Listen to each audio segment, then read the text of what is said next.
Bienvenidos a la Noche Infinita.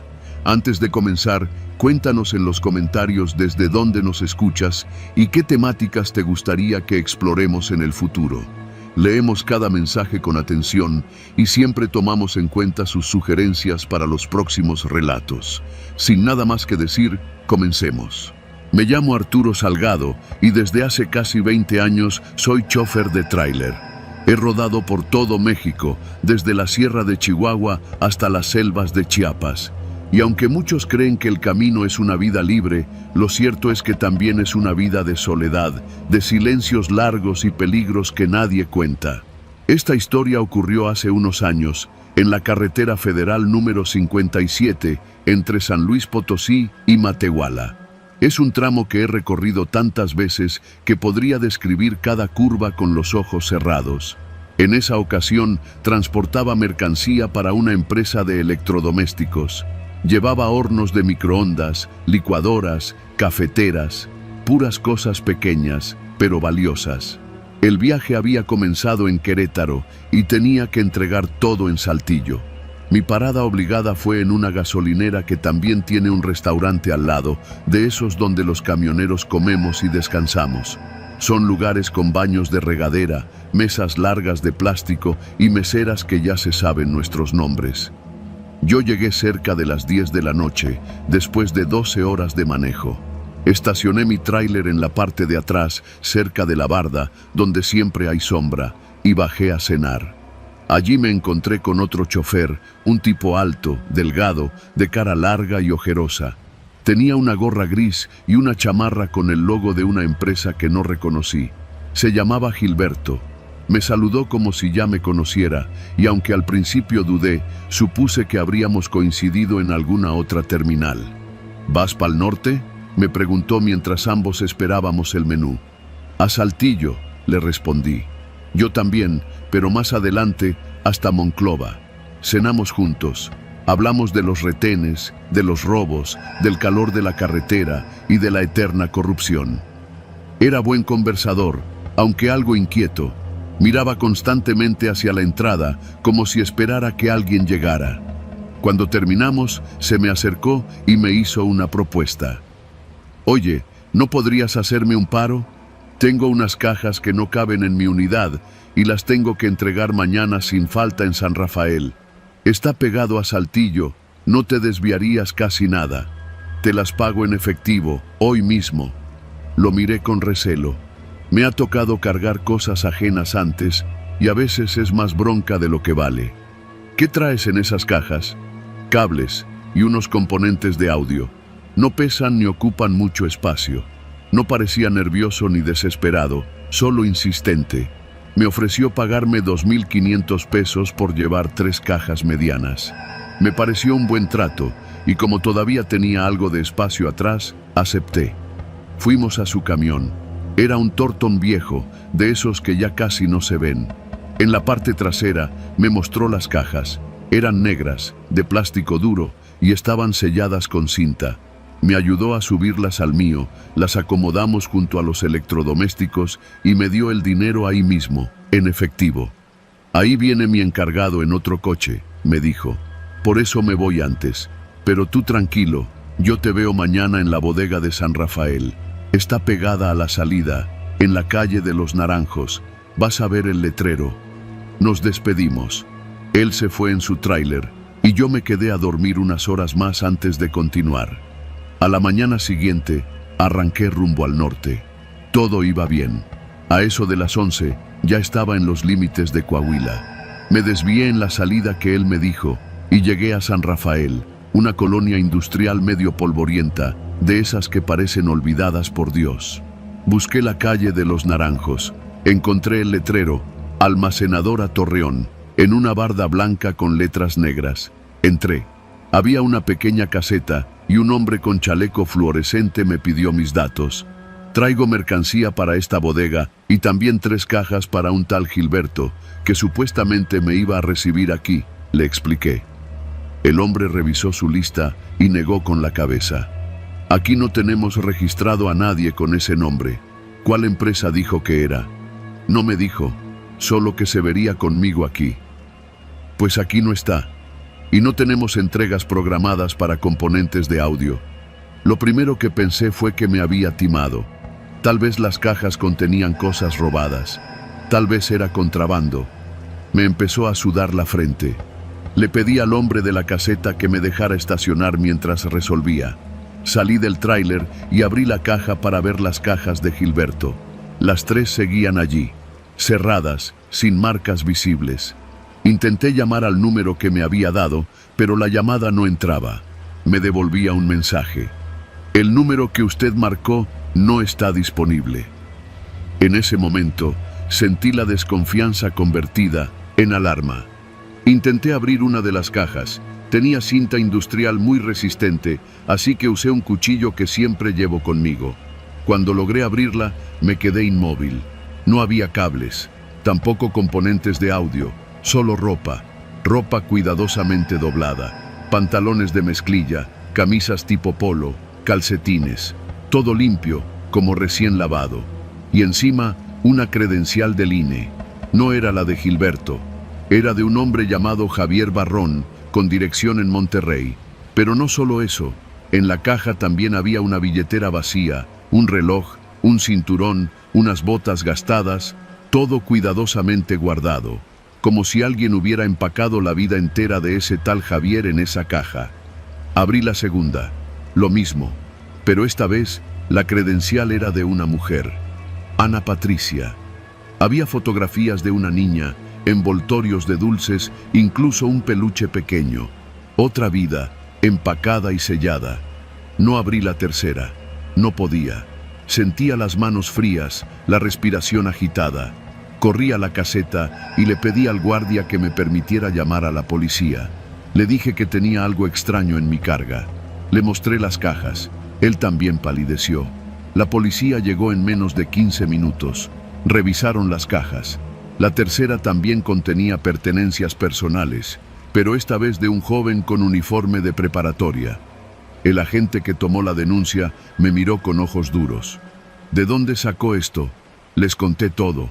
Cómo conocí a Gilberto, lo que me dijo, cómo me pagó en efectivo. ¿Tiene algún dato? ¿Alguna placa? No. El camión no tenía rótulos. Solo sé que era un Torton blanco con caja seca. Uno de los agentes me dijo algo que todavía me retumba.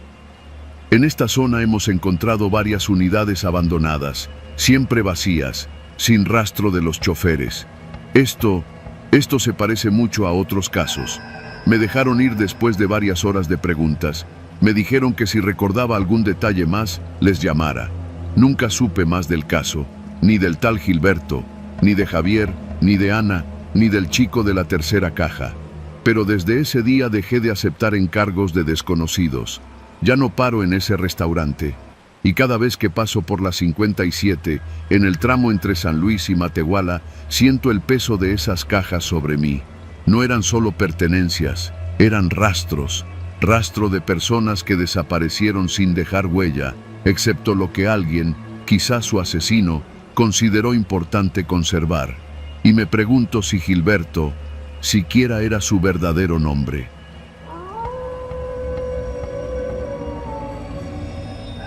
La carretera es una cosa viva, respira, susurra, te observa cuando crees que nadie más lo hace. Yo lo aprendí tarde, y lo aprendí de la peor forma. Me llamo Fermín Morales, y durante casi 20 años fui trailero. Mi ruta era la del norte. Arrancaba en el Estado de México y cruzaba toda la espina dorsal del país hasta llegar a Ciudad Juárez, siempre por encargo de una empresa de transporte mediana que no te preguntaba mucho mientras entregaras a tiempo. Ganaba lo suficiente, comía en la cabina y dormía sobre el volante cuando no encontraba una pensión segura. Nunca me metí en líos, hasta esa noche. Era un martes, principios de octubre, ya pasaban de las 11 cuando cargué en la central de abasto de Irapuato. El operador me entregó 6 bolsas negras enormes, de esas de plástico grueso, selladas con cinchos de seguridad. No pesaban tanto, pero eran muchas. Lo raro es que no tenían etiquetas, ni guías de embarque, ni nada visible. ¿Y esto qué es?, pregunté, algo molesto. Encargo especial. Entrega directa en Gómez Palacio. No las abras, no preguntes, y conduce derecho, sin desvíos, me dijo el jefe de patio, sin verme a los ojos. Yo ya estaba acostumbrado a encargos raros. La frontera es así. A veces llevas televisores, otras veces cajas sin marca que mejor ni hueles. Pero esas bolsas me inquietaban. Las acomodé en el camarote, al fondo de la cabina, y arranqué. La noche estaba limpia, la luna enorme. El camión, un Kenworth rojo, rugía como fiera, y yo llevaba suficiente café para llegar hasta Torreón sin parar. A medio camino, cuando dejé atrás Zacatecas y empecé a cruzar los tramos más solitarios de Durango, el sueño me ganó. Paré en una gasolinera a la salida de Sombrerete, una de esas que apenas tienen luz. Me orillé, apagué todo y me recosté en el camarote. Ni siquiera me quité las botas. Apenas cerré los ojos, comencé a oler algo. No era gasolina, era algo rancio, como carne pasada. Me levanté, revisé debajo del asiento por si algún refrigerio se me había echado a perder. Nada. El olor salía de las bolsas, pero no podía abrirlas. Los cinchos eran industriales, imposibles de cortar sin una navaja buena. Volví a acostarme. Intenté no pensar. Tal vez eran restos de carne, pensé. Tal vez comida para perro, en bolsas mal selladas. Pero el olor seguía allí, cada minuto más fuerte, más húmedo. Fue entonces cuando escuché el primer sonido, un plop, como si algo se deslizara dentro de una bolsa. Me incorporé, sintiendo la garganta seca. Seguramente se movió por el freno, me dije en voz baja. Encendí la luz de la cabina y me asomé. Las bolsas estaban en el mismo lugar, pero una tenía una mancha oscura por debajo, como si hubiera escurrido algo. Me puse de pie, palpé el piso, estaba pegajoso. Tomé una linterna y salí del camión. Fui hasta la caja, revisé que no se hubiera abierto. Todo estaba cerrado, nadie afuera. La gasolinera estaba muerta, apenas un poste funcionando, y ni un alma alrededor. Volví a entrar, pero entonces vi algo que me paralizó. Una de las bolsas estaba inflada, como si algo respirara adentro. Un leve movimiento, un vaivén apenas perceptible. Me acerqué sin hacer ruido. Saqué la navaja que guardaba para emergencias. Dudé, y entonces se escuchó un golpe seco desde dentro de la bolsa, como si algo se hubiera estirado contra el plástico. Retrocedí de golpe. Me pegué contra la puerta. No, no puede ser. ¿Un animal? ¿Un cuerpo? ¿Qué carajos me habían dado? Quise salir, pero la puerta de la cabina no abría. La manija giraba, pero no cedía, como si algo la bloqueara desde fuera. Fui a la del copiloto, igual, trancada, y en ese momento sonó el teléfono del camión. Era el número de la central. Contesté. ¿Sí? Una voz que no reconocí habló, grave, lenta. No abras las bolsas. Si lo haces, no llegarás. Sigue conduciendo. No pares más. No mires atrás. Colgaron. Me quedé helado. No me habían dicho que el encargo era así de especial, ni qué carajos contenía. Pero ahora me estaban vigilando. Tal vez con GPS, o algo más. Encendí el camión. No tenía otra opción. Me metí en la carretera de nuevo, dejando la gasolinera detrás. Y manejé. Durante las siguientes 2 horas no hubo más ruidos, pero el olor empeoró. Tenía que abrir las ventanas para no vomitar. Era como si algo dentro se estuviera pudriendo. Algo orgánico, vivo. Entonces, cerca de las 3 de la mañana, vi la patrulla. Estaba estacionada en el acotamiento, con las luces apagadas. Un solo oficial. Me hizo señas para detenerme. No, no chingues, murmuré. Paré el camión. Bajó el oficial. Joven, cara de sueño, pero alerta. Buenas noches. ¿A dónde se dirige? Gómez Palacio, directo. Entrega urgente. Carga especial, sellada por central. El tipo me miró. Olfateó. ¿Huele eso? Dijo, frunciendo la nariz. Sí, es algo que viene en la carga. Me dijeron que no abriera. ¿Puede mostrarme? Tragué saliva. No tengo llave. Las bolsas vienen selladas. Mire. Abrí la puerta de la cabina. El oficial miró hacia adentro. Una de las bolsas parecía moverse, muy levemente, como un espasmo. El tipo dio un paso atrás. ¿Qué trae ahí, señor? No lo sé. Le juro que no lo sé. Llamó por radio. Nadie respondió. Dio un paso más hacia el interior del camión y entonces se oyó un chillido, un grito ahogado, corto, que pareció surgir desde dentro de una de las bolsas. El oficial me miró con pánico. «Baje, ahora». Yo no me movía, y entonces, sin que yo hiciera nada, una de las bolsas reventó. El plástico se rasgó como si algo lo empujara desde adentro. Un líquido oscuro cayó al suelo. El oficial desenfundó su pistola. «No se mueva», gritó. Yo alzaba las manos. No entendía nada. La bolsa comenzó a temblar. Algo dentro trataba de salir, y cuando el oficial se acercó, hubo un segundo grito, esta vez más claro, de mujer. «¡Ayúdame!». El tipo se congeló. «Dios mío», susurró. Disparó 3 veces. Al suelo, cerca de la bolsa. Yo me tiré al piso.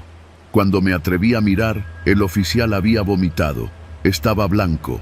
Decía cosas sin sentido. Y entonces corrió. Se subió a su patrulla y se fue. Me dejó ahí, solo, con las bolsas. Las demás comenzaron a moverse, una tras otra, como si lo que estuviera adentro supiera que el sigilo había terminado. Una de ellas tenía dedos marcados contra el plástico, dedos humanos. No pude más. Pisé el acelerador y conduje sin rumbo. Dejé la ruta. Fui por caminos secundarios hacia el desierto. La radio no servía. El celular no tenía señal. Conduje hasta que amaneció. Encontré una vieja bodega abandonada a las afueras de Lerdo. Me metí allí. Bajé las bolsas. No podía seguir cargando eso. Las dejé allí, en el suelo polvoriento. Abrí una, solo una. Era una joven, desnuda, tatuajes en los brazos. Respiraba apenas. Tenía los labios cosidos con hilo grueso, como costura de costal, los ojos llenos de lágrimas. La desaté. Me miró. Me suplicó sin palabras. Y entonces lo entendí todo. Trata de blancas. Yo había transportado personas, mujeres, secuestradas, sedadas, algunas muertas, otras, como ella, vivas todavía. Llamé a la policía desde un teléfono público. Di el aviso anónimo. No dejé mi nombre. Tiré el celular. Vendí el camión. Desaparecí de la ruta. Nunca más volví a conducir. Ahora vivo en Puebla. Trabajo de velador. Nadie sabe quién fui. Pero a veces, cuando escucho bolsas arrastrándose, o cuando huelo algo rancio, húmedo, que no debería estar ahí, me acuerdo de esas voces apagadas y de las bolsas que no podía abrir.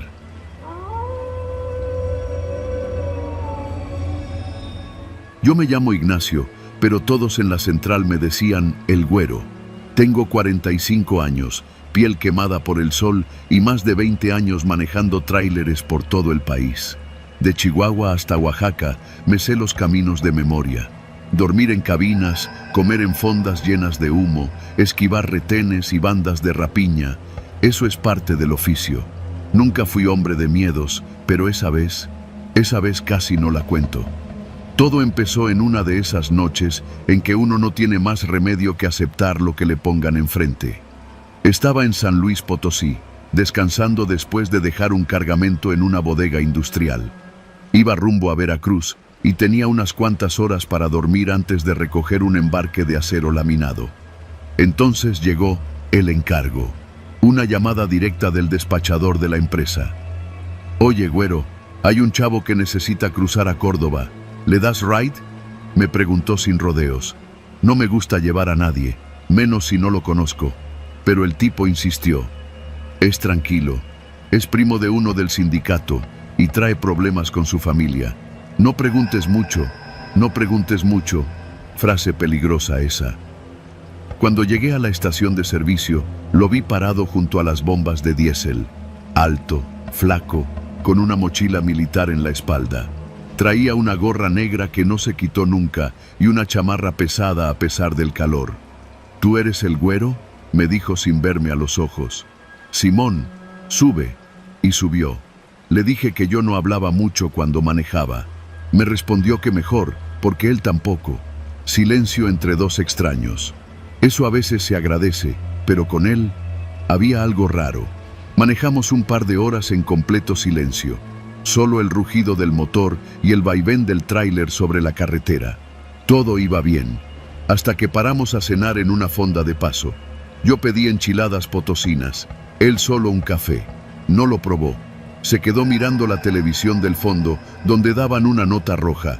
Asesinan a transportista a las afueras de Matehuala. Sospechan de otro chofer. Yo estaba masticando cuando vi que apretó el vaso de café tan fuerte que le temblaban los dedos. Me pareció raro, pero no dije nada. Ya en el tráiler me animé a preguntarle, ¿qué jale haces tú? Lo que salga, dijo sin emoción. ¿Vas a ver a tu familia en Córdoba? Ya no tengo familia allá. Cerré la boca. Algo no estaba bien. Ese silencio que traía no era de tristeza, era de los que guardan algo más. Cerca de Huichapán, como a las 3 de la madrugada, él ya se había quedado dormido. O eso creí. Cuando me detuve a cargar combustible en una estación semivacía, bajé a estirar las piernas. Mientras el tanque se llenaba, me alejé un poco a orinar detrás del tráiler. Al regresar, me lo encontré revisando mi celular. ¿Qué haces?, le dije sorprendido. Pensé que era el mío, dijo tranquilo, dejándolo donde lo había tomado. Lo miré fijo. No me gustó nada. Regresamos al camino. Ya estaba decidido. Lo iba a dejar en la siguiente terminal, aunque se enojara. Pero entonces la patrulla apareció. Una camioneta de la Guardia Nacional venía en sentido contrario. Cuando pasó junto a nosotros, frenó bruscamente, giró en U y encendió las torretas. Nos detuvimos. 2 agentes se acercaron. Yo bajé la ventanilla. «Buenas noches. ¿A dónde se dirige?», preguntaron. «A Veracruz. Entrega de acero». El agente miró al copiloto. «¿Él es su compañero?». «No», respondí sin pensar. «Me pidió aventón hasta Córdoba». El oficial se tensó. Dio un paso atrás. Se llevó la mano a la pistola. «Baje del vehículo, por favor». El copiloto no se movió. «Dije que baje», repitió el agente, más firme. Mi copiloto se giró hacia mí. Por primera vez lo vi directo a los ojos, vacíos, llenos de una calma enfermiza. «No hagas nada, güero, no vale la pena», me dijo con esa voz apagada. Yo no me moví. Entonces él bajó, despacio, con las manos arriba. Los oficiales lo esposaron sin incidentes. Uno de ellos me explicó después lo que pasaba. «Ese cabrón se llama Cristóbal Rosales. Huyó hace 3 semanas después de matar a 2 camioneros. Uno era su padrastro, el otro era el chofer que lo enseñó a manejar. No supe qué decir. El oficial me mostró una foto en su celular. Era él, sin gorra, pero con esa misma mirada hueca. En la nota decía que había sido visto por última vez en San Luis y que lo consideraban altamente peligroso. Me dejaron seguir después de revisar el tráiler, pero no pude continuar. Me estacioné más adelante, en una curva solitaria, y apagué todo. Me quedé ahí, solo, con el volante entre las manos, temblando. Recordé cada kilómetro que compartí con ese hombre, cada silencio, cada mirada que me lanzó de reojo. Dormí a su lado, comí con él, lo dejé tener acceso a mi cabina, a mi vida. No pude volver a la carretera en varios días. Me tomé el tiempo para ir a ver a mi esposa y a mis hijas. Abracé a mis hijas como si fueran de papel. Y cuando volví a manejar, ya no recogí a nadie. Nadie. Desde entonces, cada que paso por algún retén y me preguntan si viajo solo, siempre respondo: ahora sí. Por fin, sí.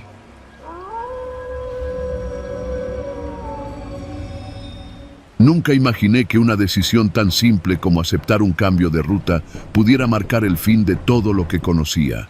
Me llamo Gregorio, pero todos en la central de carga me dicen Goyo. Llevo más de 20 años manejando tráiler Y aunque he vivido de todo en la carretera, desde bloqueos por manifestaciones hasta mordidas de federales, nunca me había tocado algo como lo que pasó esa noche entre San Juan del Río y Cuautitlán.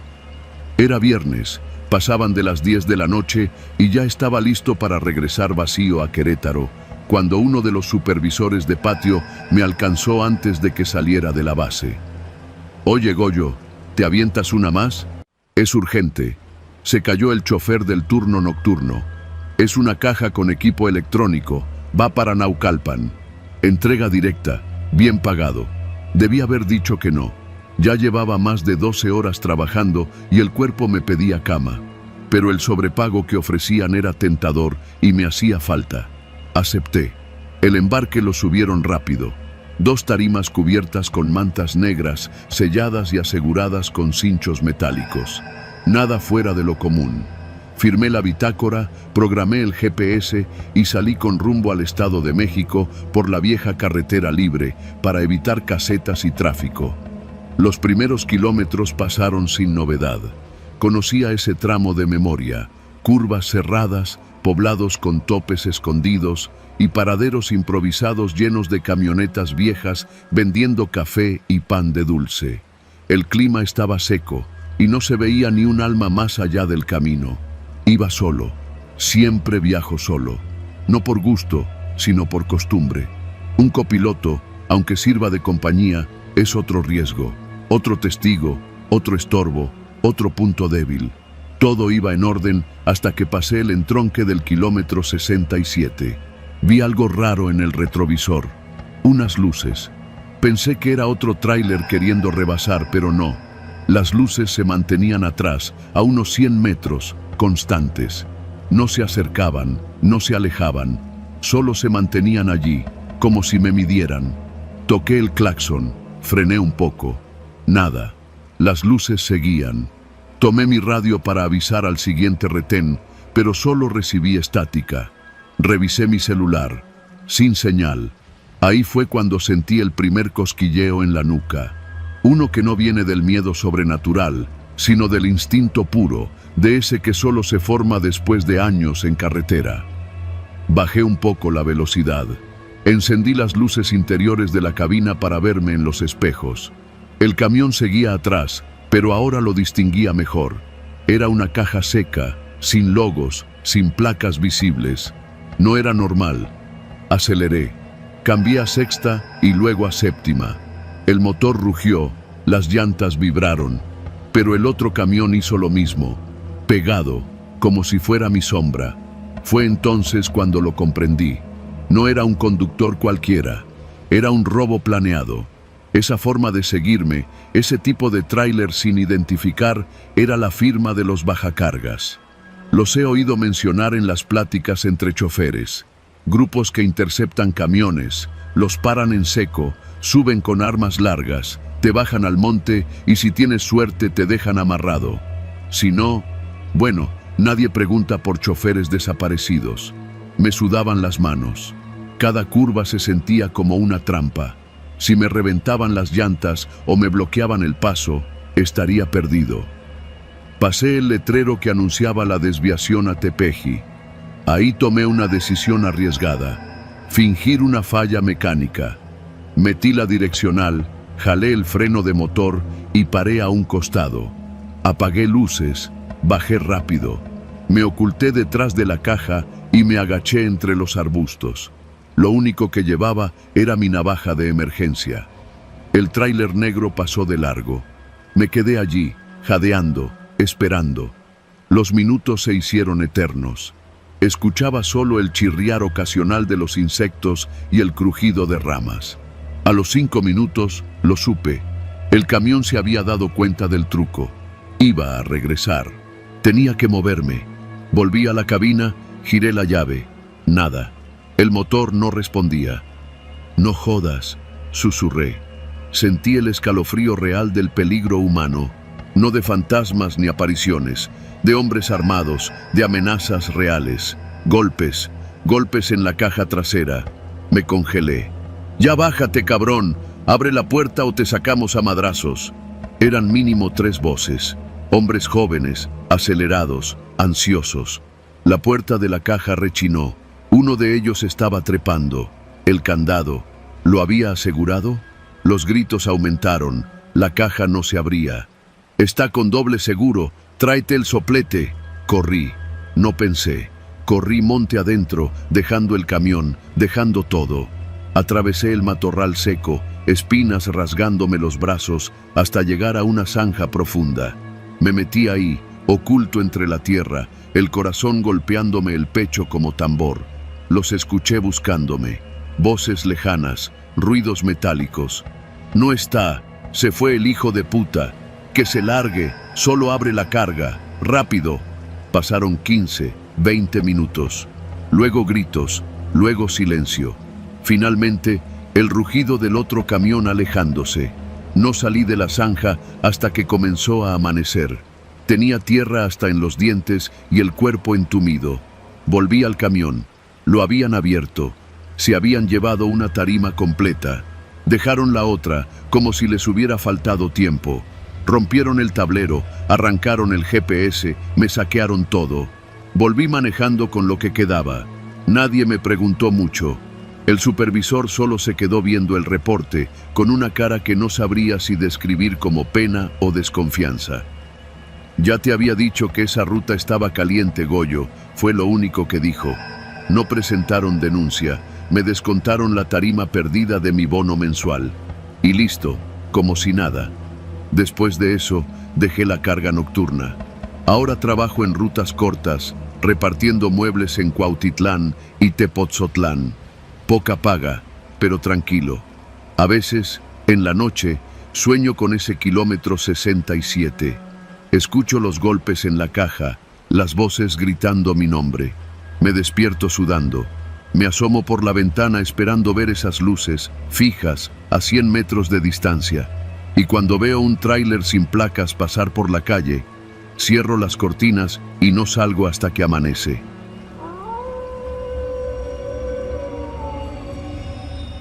Yo no era ningún héroe, nunca lo he sido. Solo soy chofer. Un hombre que ha pasado más de media vida detrás del volante, recorriendo carreteras con la esperanza de llenar la panza de mi familia y no terminar estrellado contra una zanja por culpa del sueño o por cruzarme con los que no se detienen ni para recoger los casquillos.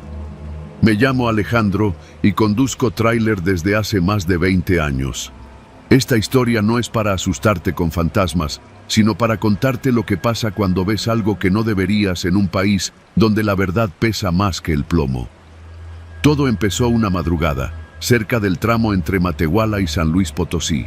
Eran alrededor de las 2 de la mañana y yo iba solo, con un cargamento de electrodomésticos nuevos rumbo a una tienda de autoservicio en Guadalajara. El clima estaba seco, el cielo despejado y la radio solo transmitía música grupera que me servía para no dormirme. El tacómetro iba parejo y el diésel no daba señales de fallar. Todo parecía un viaje más. Pasando el entronque a Cedral, me detuve en una de esas gasolineras que también sirven de fonda. Conocía al muchacho del turno, un tal Chuy. Siempre me servía café negro y bien cargado, con pan dulce rancio que sabía a gloria después de tantas horas al volante. Esa noche me dijo algo que no entendí bien en su momento. «No te vayas por el Libramiento Viejo, Alex. Están levantando gente allá». «¿Y qué me queda? Si me voy por la Federal me como media hora más de tráfico», le respondí, metiéndome medio pan a la boca. «Digo nomás, por si las moscas. Ya no se distingue quién es quién». Me encogí de hombros y salí de nuevo. Como necio, tomé el Libramiento. Era más corto, más recto, y ya lo conocía de memoria. Lo que pasó después fue rápido. Venía entrando al tramo viejo, cerca de una brecha conocida como el Rancho de Piedra, cuando vi algo que me hizo levantar el pie del acelerador. A un costado del camino había una camioneta Suburban blanca, sin placas. Estaba estacionada, pero no abandonada. 3 tipos de negro estaban cargando bultos grandes a la caja de una troca más chica. No alcancé a ver bien qué era, pero los movimientos eran toscos, apresurados. Uno de los tipos tenía un arma larga colgada al hombro. El instinto me dijo que no bajara la velocidad, pero cometí el error de mirar demasiado.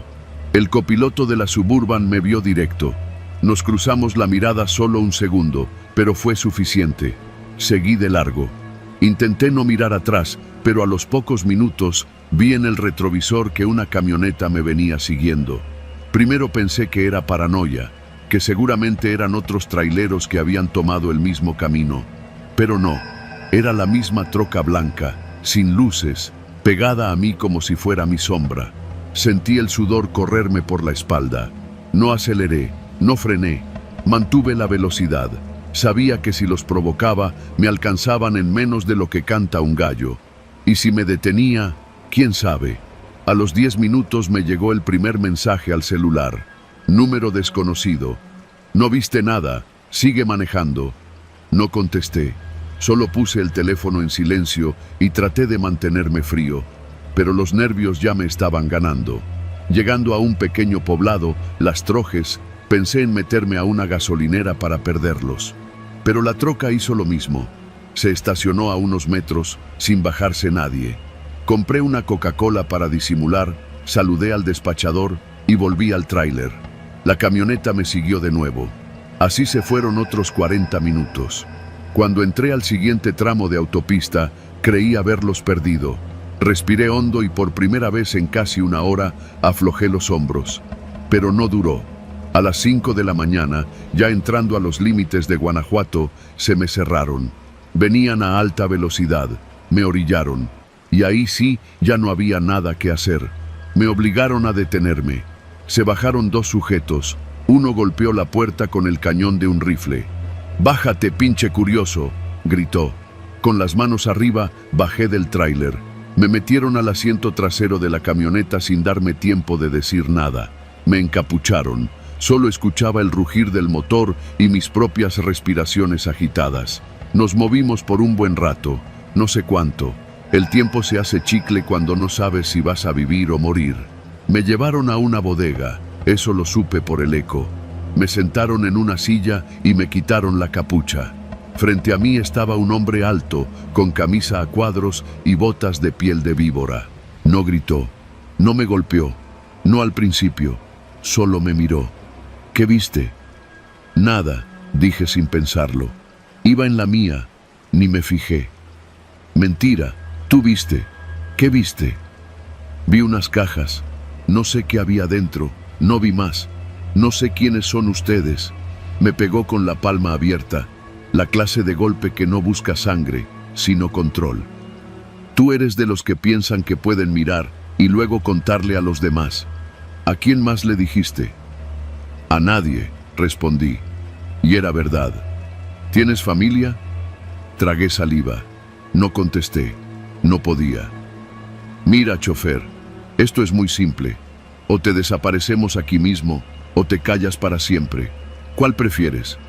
Pude haber dicho cualquier cosa, que no contaría nada, que ni siquiera sabía quiénes eran, que yo solo era un pobre pendejo con un tráiler rentado y una carga que ni era mía. Pero no hizo falta. Me volvieron a encapuchar y después de otros minutos de trayecto me soltaron en un tramo de brecha a las afueras de Salamanca. Sin celular, sin dinero, sin el tráiler. Caminé hasta encontrar a un campesino que me llevó al pueblo. Me dijo que me veía como si hubiera regresado del infierno. Puse la denuncia, por protocolo, pero ya sabía que no serviría de nada. El Ministerio Público apenas levantó la ceja. El tráiler apareció días después, abandonado y vacío en una bodega de León. Nadie preguntó por la carga. Nadie investigó nada. La empresa me despidió. Dijeron que había violado protocolos de ruta. Me fui sin liquidación, con el miedo pegado al cuerpo. Lo intenté todo para olvidarlo. Cambié de número. Me fui a vivir con mi primo a Puebla. Manejo camiones más pequeños ahora, rutas locales, nada de carretera. Pero nunca dejo de mirar los retrovisores, porque sé que me perdonaron la vida, sí. Pero también sé que en este país, cuando alguien como yo ve algo que no debe, lo siguen para callarlo con plomo. Y a veces el silencio es lo único que te mantiene vivo.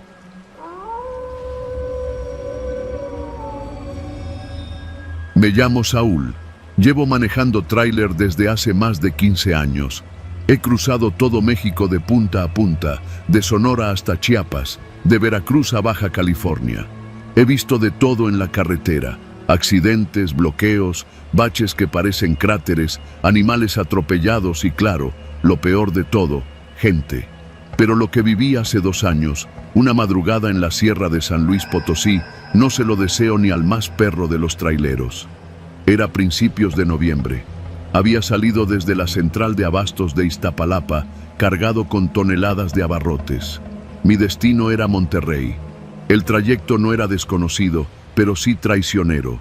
Mucho tramo solitario, sin señal, sin federales y con zonas donde se decía que los guachicoleros y los halcones mandaban más que el propio gobierno. Pero yo no le sacaba. Estaba curtido y además me urgía ese viaje. El pago estaba bueno y había que cumplir. Salí un miércoles por la tarde. Pasando Querétaro, todo fue parejo. El tráiler jalaba bien, sin fallas, la carga estaba bien sujeta y el clima estaba seco. Para cuando entré a San Luis, eran como las 2 de la mañana. Ya estaba en esos tramos donde el silencio es tan denso que hasta el rugido del motor se siente ajeno.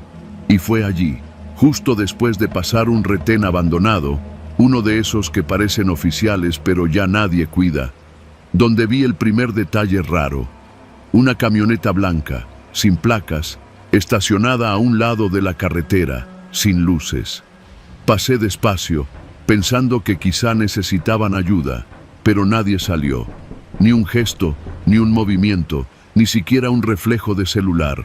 Lo raro fue que alcancé a ver que tenía las puertas traseras abiertas, y en el piso, como sombras, personas, tal vez, pero quietas, demasiado quietas. Seguí. No tenía por qué detenerme. Unos 30 kilómetros adelante, me orillé para echarme una meada y revisar la lona de la caja. Todo en orden, pero cuando iba a subir de nuevo, sentí algo raro. Un peso, no en el cuerpo, sino en el tráiler. El tipo de sensación que uno desarrolla con los años, cuando sabes cuánto pesa tu carga sin siquiera verla. Entré a la cabina y miré los espejos laterales. Algo se había movido en la caja. Pensé que tal vez había sido una rata o un gato callejero metido en una caja rota. Abrí la pequeña escotilla que da hacia el interior trasero, iluminé con mi linterna. Nada. Oscuridad y el plástico de los empaques brillando con la luz. Me dije que eran mamadas mías y retomé camino. Ya faltaba poco para llegar a Matehuala, donde pensaba echarme una dormida de 1 hora en una pensión conocida. Pero antes de llegar, me alcanzó una moto. Eso fue lo peor. La moto se puso a mi lado, sin luces, sin placas, sin casco. Solo el conductor con una chamarra negra, pegado al tráiler como si supiera exactamente lo que llevaba. Me hizo luces con una linterna y luego aceleró para ponerse delante. Me obligó a frenar. A esa hora y en ese tramo, frenar puede ser lo último que hagas si alguien te quiere chingar. Tomé mi cuchillo, lo guardé entre el asiento y el freno y bajé el vidrio. El tipo se acercó. ¿Vas cargado?, preguntó sin presentarse. Sí, pero todo legal, contesté, tratando de sonar firme. Traes más de lo que crees, dijo, mirando hacia la caja. ¿Qué? Hay gente allá atrás. Me congelé. ¿Cómo sabes? El tipo solo sonrió, luego apagó la linterna y se fue en la oscuridad, como si nunca hubiera estado allí. No sé si fue por paranoia o por intuición, pero detuve el tráiler en una gasolinería cerrada. Con la linterna en mano, rodeé la caja. Nada. Todo en orden. Pero cuando quité el candado trasero para revisar bien, lo noté. Había un doble fondo. No lo había visto al cargar, ni estaba en los papeles. La caja era normal, pero el piso tenía un falso compartimiento. Mi corazón se aceleró. Golpeé con los nudillos. Era hueco. Alguien lo había modificado. Me temblaban las manos. Tuve que usar una herramienta para abrir una pequeña compuerta. Al hacerlo, el golpe del hedor me revolvió el estómago. Había gente allí dentro. 5, 6, no sé cuántos. Estaban apretados como mercancía, con las bocas tapadas con cinta y los ojos vendados. Uno me miró directo, sin hablar. solo respirando con fuerza. Todos eran hombres jóvenes, sudados, asustados. Uno de ellos apenas podía moverse. «Tranquilos, no soy de los otros», dije, retrocediendo. No sabían quién era yo, ni yo quiénes eran ellos. Pero lo entendí rápido. No era un transporte de abarrotes, era un transporte humano. Iban escondidos, probablemente para cruzar sin retenes, sin federales. ¿Migrantes? Tal vez. ¿Secuestrados? Más probable. Me subí al tráiler sin cerrar la caja, sin pensar. Tomé mi celular para llamar a emergencias, pero no había señal. Di media vuelta, pensando en regresar al retén más cercano o al menos a una estación de policía. Pero entonces lo vi por los retrovisores. Una camioneta, la misma de antes. Ahora venía detrás de mí, con las luces apagadas, siguiéndome. No a distancia prudente. Pegada. Aceleré. Pero no tenía a dónde ir. Si me alcanzaban, me podían sacar del camino fácil. Los hombres en la caja empezaron a golpear desde adentro. Querían salir, querían vivir. Recordé un pequeño destacamento de la Guardia Nacional unos kilómetros atrás, entre las curvas del cerro. No estaba seguro de si seguía operativo, pero era mi única opción. Aceleré con todo lo que podía dar el tráiler. Las llantas rechinaban en las curvas, la carga se sacudía y la camioneta seguía pegada. En algún punto, otra moto se les unió. Ya eran dos. Estaban tratando de cerrarme el paso. Tomé el desvío a la estación. Afortunadamente, las luces estaban encendidas. Toqué el claxon como loco. La caja golpeaba y los tipos detrás ya iban saliéndose del camino. Un guardia salió, levantó la mano y se acercó. Yo me bajé y le grité todo de un jalón, que llevaba gente escondida, que me habían usado sin saberlo, que me seguían. Mientras hablaba, las motos se esfumaron. La camioneta dio vuelta en U y desapareció en la curva. Los soldados me hicieron a un lado, revisaron la caja, sacaron a los hombres uno por uno. Eran centroamericanos, algunos con cortes en los brazos, deshidratados. Uno se desmayó al bajar. Me interrogaron por horas. No me creían del todo, pero los documentos que llevaba, los sellos falsos, todo apuntaba a que alguien había montado la operación sin que yo supiera. El tráiler lo había recogido ya cerrado en la Ciudad de México. Me usaron, como a tantos. Ese día no dormí, ni comí, ni lloré. Solo firmé papeles y me fui en silencio. La empresa nunca me volvió a llamar. Después me enteré que otras unidades habían sido detenidas con compartimentos similares. Algunas vacías, otras con cuerpos. A veces vivos, a veces no. Desde entonces, reviso cada centímetro del tráiler antes de moverlo. Abro cada caja, mido el piso, pateo las paredes. Ya no confío en nadie. En la carretera, no todos los pasajeros van sentados. Algunos viajan ocultos. Algunos no quieren ser encontrados, y otros no quieren que tú regreses para contarlo. Pero yo regresé, porque hay cosas que se tienen que decir, aunque nadie quiera escucharlas.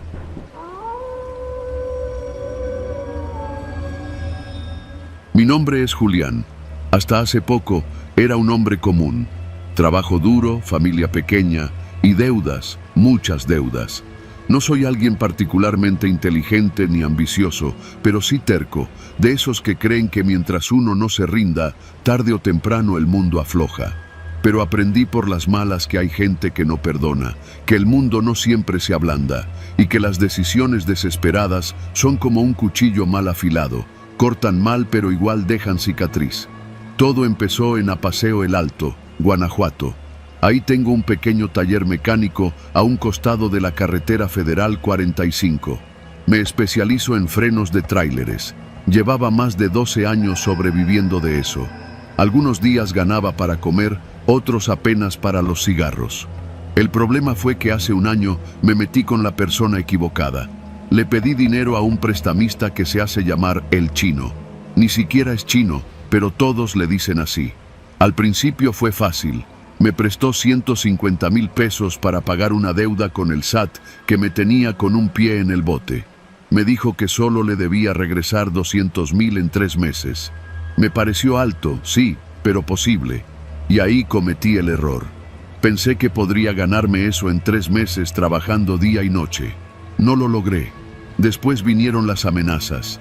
Primero llamadas, luego un tipo que se paraba afuera de mi taller sin decir nada.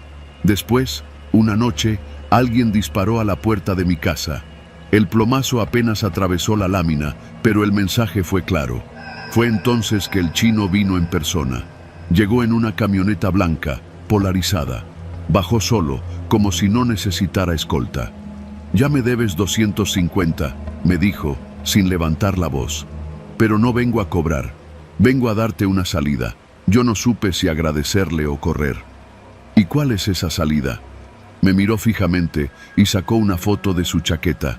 Era un hombre de unos 50 años, calvo, con barriga de trailero. En la esquina de la foto estaba escrito un nombre: Nicanor López, Tlaxcala. «Quiero que este cabrón tenga un accidente», me dijo. «No que lo mates tú directamente, solo que se muera. Ya sabes cómo hacerlo». Me tomó unos segundos entender.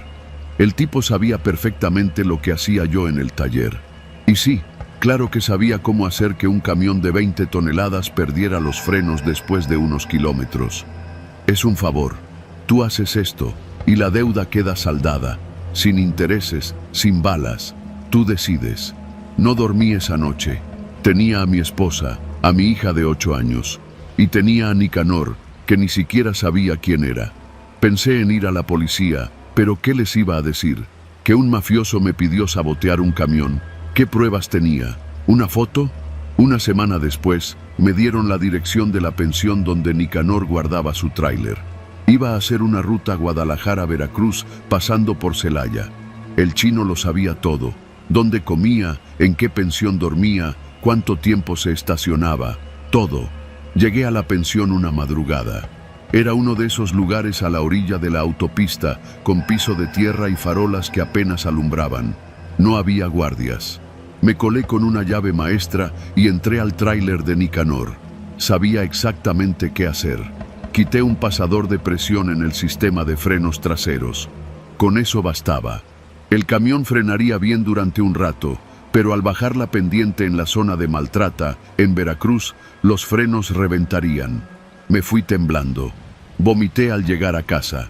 2 días después, salió la noticia: camión sin frenos mata a 3 personas en la autopista Puebla-Veracruz. El conductor falleció. Era él, Nicanor. Murió en el acto. El chino cumplió. No volvió a molestarme. Incluso me mandó un sobre con 10,000 pesos en efectivo. «Buen trabajo», decía la nota. Ahí debía haber parado. Pero la vida no es una historia de redención. Mi taller seguía sin levantar. Las refacciones subían de precio y los clientes bajaban. Empecé a vivir con lo poco que quedaba. Pero una tarde volvió a aparecer el chino. «Tengo otro encargo», me dijo sin rodeos. Me negué. Le dije que ya había pagado mi deuda, que no quería nada más. Él me miró con esa tranquilidad de quien sabe que siempre gana. «Nadie dijo que esto era solo una vez. Esto ya es un trato. Tú trabajas para mí. Cada cierto tiempo te voy a mandar una foto. Tú haces lo tuyo y sigues vivo». No era una propuesta, era una sentencia. Así pasaron los siguientes 6 meses. Me dieron 5 encargos más, todos camioneros. Todos murieron en supuestos accidentes. Uno cayó por un barranco en Chiapas, otro se incendió al chocar en Coatzacoalcos. Y yo, cada vez más vacío, más sucio por dentro. Empecé a tomar. Me distancié de mi esposa. No podía tocar a mi hija sin sentir que mis manos estaban manchadas. No dormía. Me despertaba sudando. A veces soñaba con los rostros de los que maté, aunque ni siquiera los conocí bien. La gota final fue el 7º. La foto me llegó en un sobre Manila. Era un muchacho, moreno, delgado, con una sonrisa chueca.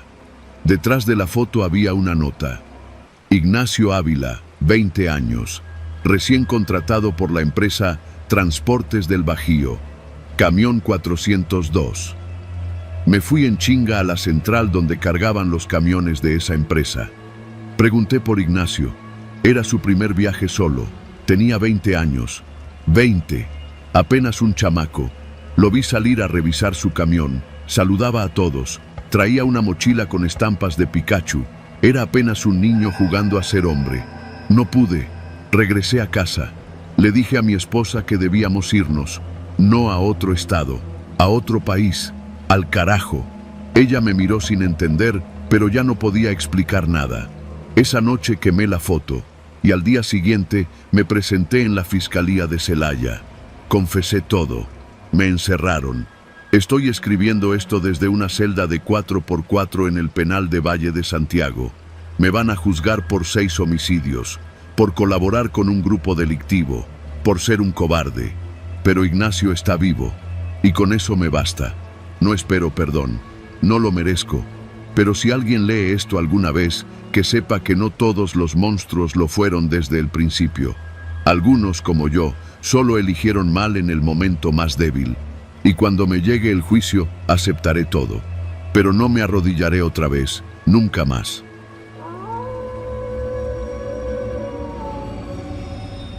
Soy originario de Apatzingán, Michoacán, pero desde hace varios años trabajo como trailero en rutas de larga distancia. Llevo mercancía de todo tipo, desde productos agrícolas hasta electrodomésticos. Mi tráiler es mi segundo hogar. Allí duermo, como, escucho noticias y paso más horas que en cualquier otro lugar. Esta historia, la que me ha quitado el sueño durante meses, empezó con una carga que, en apariencia, era como cualquier otra. Pero no lo fue. Me llamo Gilberto. Y si estás leyendo esto, te voy a pedir que no lo tomes como un cuento. No quiero que digas, qué buena historia. Esto no fue buena. No tiene nada de entretenido. Lo que pasó me dejó cicatrices que todavía cargo. Era un lunes de septiembre. Me llamaron desde una bodega en Matamoros, justo en el límite con Texas, para una carga urgente con destino a Mazatlán. Al llegar, noté que el ambiente estaba raro. No me refiero a algo sobrenatural, sino a la tensión en el aire. Como cuando entras a una oficina y sabes que hubo una bronca antes de que tú llegaras. Unos tipos jóvenes, armados y con cara de pocos amigos, me recibieron sin mirarme a los ojos. Carga completa, directo a destino, sin paradas largas, me dijo uno, que parecía el encargado. Firmé los papeles sin preguntar mucho. Si hay algo que aprendí en este trabajo, es que a veces es mejor no saber.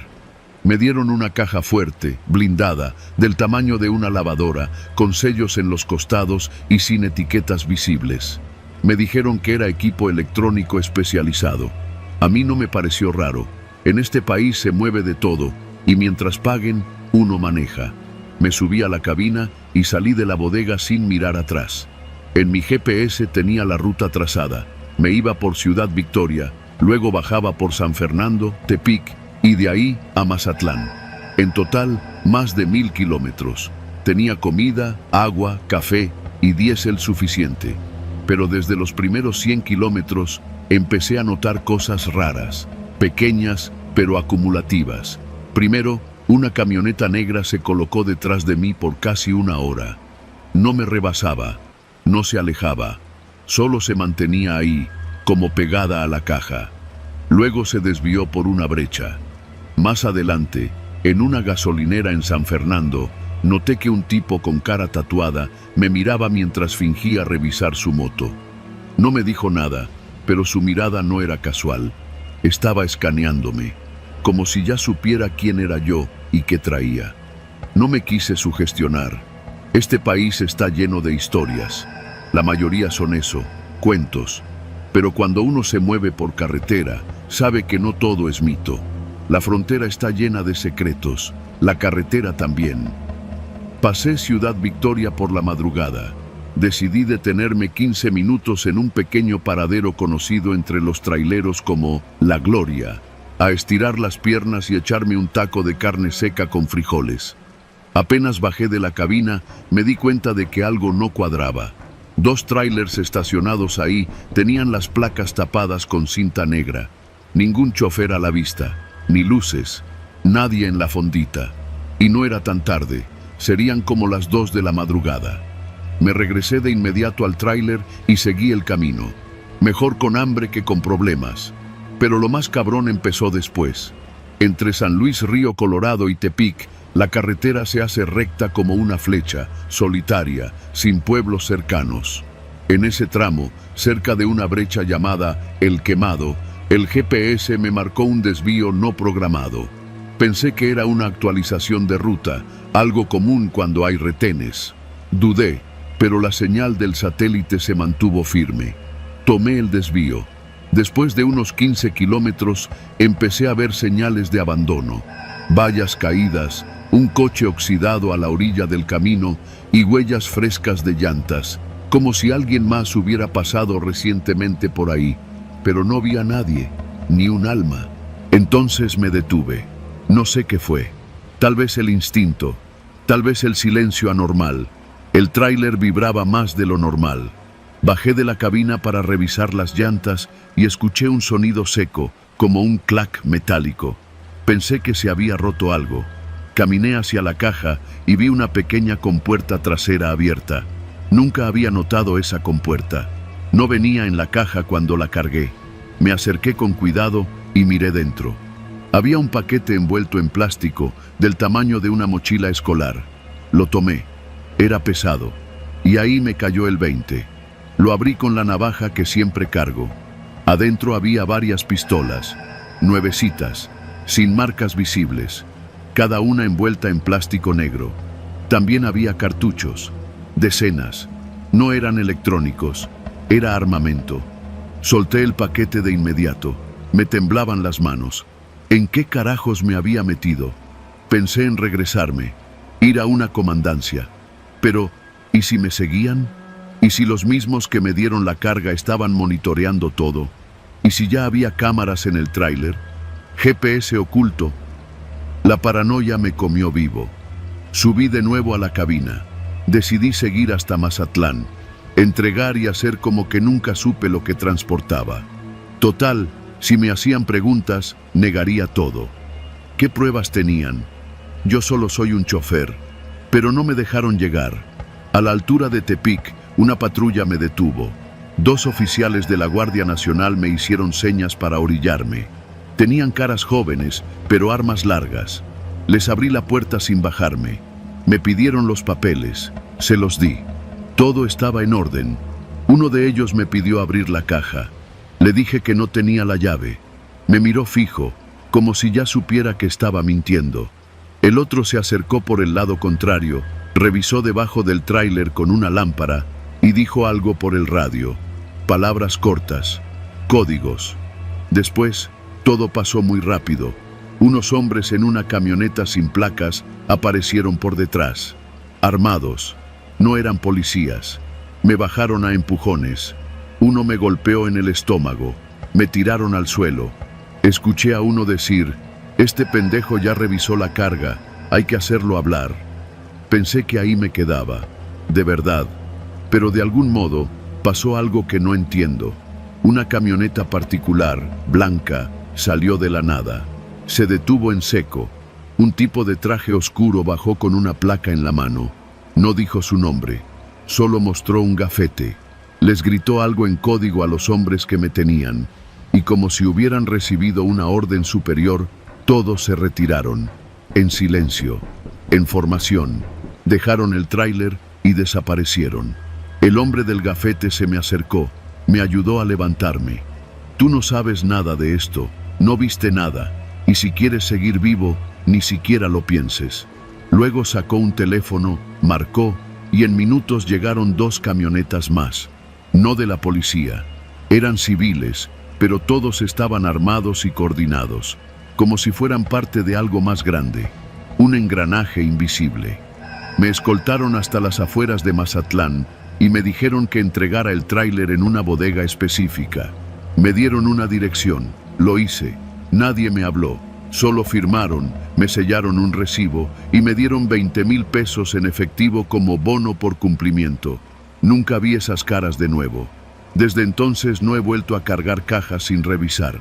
Me alejé de esa ruta, cambié mi número, pero a veces, al revisar los espejos del tráiler, me parece ver esas mismas camionetas negras detrás de mí, y el sonido de ese clac metálico sigue retumbando en mi memoria.